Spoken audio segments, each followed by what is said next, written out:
পশ্চিমবঙ্গের 23টি জেলার গ্রামীণ ও শহর এলাকায় 20,000 কিলোমিটারেরও বেশি রাস্তা নির্মাণ ও সংস্কারের কাজ গ্রহণ করা হচ্ছে। পথশ্রী রাস্তাশ্রী প্রকল্পের কাজগুলি সম্পূর্ণভাবে রাজ্য সরকারের অর্থ বরাদ্দের মাধ্যমে রূপায়িত হবে। এই প্রকল্পে বিটুমিনাস, সিমেন্ট, কংক্রিট, পেভার ব্লকের রাস্তা ছাড়াও ফেলে দেওয়া প্লাস্টিককে পুনর্ব্যবহার করে এবং অন্যান্য নতুন প্রযুক্তি ব্যবহার করে রাস্তা তৈরি হবে। সমগ্র রাজ্যের 35,000-এরও বেশি গ্রামের ও 188 পৌর এলাকার সকল মানুষ এর ফলে উপকৃত হবে। সাধারণ মানুষ, কৃষক, ব্যবসায়ী, শিক্ষার্থী, রোগী, প্রসূতি মা সবাই এর সুফল পাবেন। জব কার্ড ধারকদের জন্য 15 কোটি শ্রম দিবস সৃষ্টি হবে।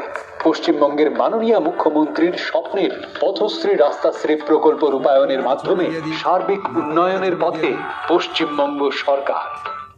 পশ্চিমবঙ্গের মাননীয় মুখ্যমন্ত্রী মমতা বন্দ্যোপাধ্যায়ের অনুপ্রেরণায় রাজ্যের সড়ক যোগাযোগ ব্যবস্থার সার্বিক উন্নয়ন